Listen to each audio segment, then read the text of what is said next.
त्याची आज पाहणी केलेली आहे.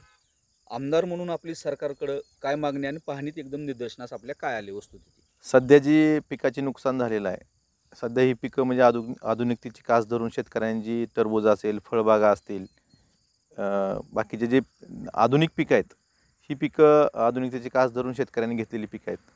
त्यामुळं ह्याचं नुकसान आपण जे सध्या बघतोय की नुकसानीची शासनाचे निकष आहेत, हे खूप तुटपुंजे आहेत. लाखो रुपयाचं नुकसान शेतकऱ्यांचं झालेलं आहे. आणि आता जी मदत शासनाची निकषाप्रमाणे NDRFच्या निकषाप्रमाणे शासन जे देय करतं आहे, ही तुटपुंजी रक्कम आहे.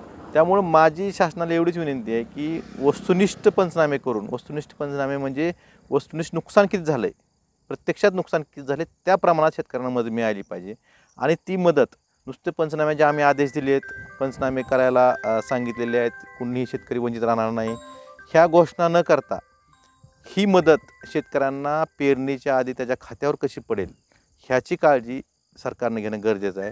नाहीतर नुसतंच सरकारनं घोषणा करायची की आम्ही पंचनाम्याचे आदेश दिलेत आणि पंचनामे होणार आणि मदत परत एक वर्ष शेतकऱ्यांना मिळत नाही. हे आजपर्यंतचा अनुभव आहे. आपण बघतोय की मागच्या वर्षी सुद्धा मदत आतापर्यंत काही शेतकऱ्यांना मिळालेली नाही.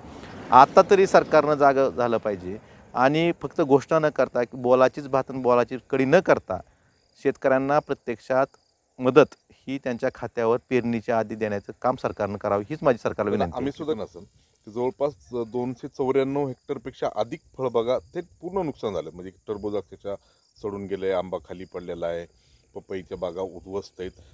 जवळपास 8 कोटीच्या पुढे नुकसान आहे. ते माझं तेच म्हणणं होतं की आता जे नुकसान भरपाईचे निकष आहेत हे तुटपुंजे आहेत. खूप कमी प्रमाणात त्यांना नुकसान भरपाई मिळू शकते. वस्तुनिष्ठ पंचनामे करून वस्तुनिष्ठ जेवढं नुकसान झाले त्याच्या प्रमाणात नुकसान भरपाई द्या. मग तर साधं जर तुम्ही एक 25,000 27,000 रुपये असं काही जर हेक्टरी नुकसान दिलं तर त्यातून काहीच होणार नाही. म्हणजे त्याच्या एका फवारणीचा खर्च त्या पिकाच्या तेवढा असतो, एका फवारणीचा खर्च. त्यामुळं तुम्ही जर जसं सांगितलं 8 कोटीच्या आसपास आपल्या जिल्ह्यात प्रत्यक्षात नुकसान झालं आहे, त्या प्रमाणात शासकीय निकषाप्रमाणे मदत किती मिळणार? काही लाखात मिळेल फक्त. मग ह्या शेतकऱ्यांना नुकसान भरपूर निघणार आहे का? बरं, आता जो त्यांनी माल खराब झाला, टरबूज असतील, आंबे असतील किंवा बाकीचे पपई असेल, ही जी फळपिकं आहेत ह्याला बाजारात पण व्यापारी घ्यायला तयार नाही कोणी. त्यांना अक्षरशः उकंड्यावर टाकून द्यायची वेळ आहे.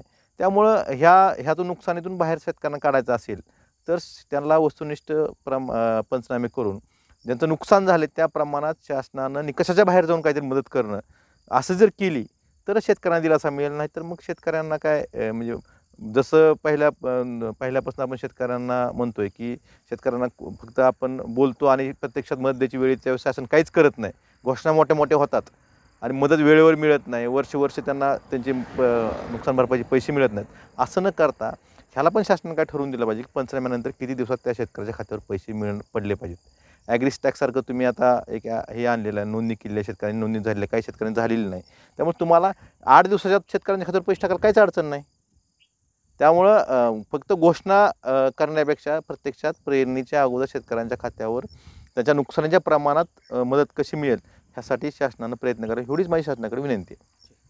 महाराष्ट्रातील ताज्या बातम्या पाहण्यासाठी आमच्या YouTube चॅनेलला सबस्क्राईब करा. इंस्टाग्राम आणि फेसबुकवर हा व्हिडिओ पाहत असाल तर फॉलो करायला विसरू नका. धन्यवाद.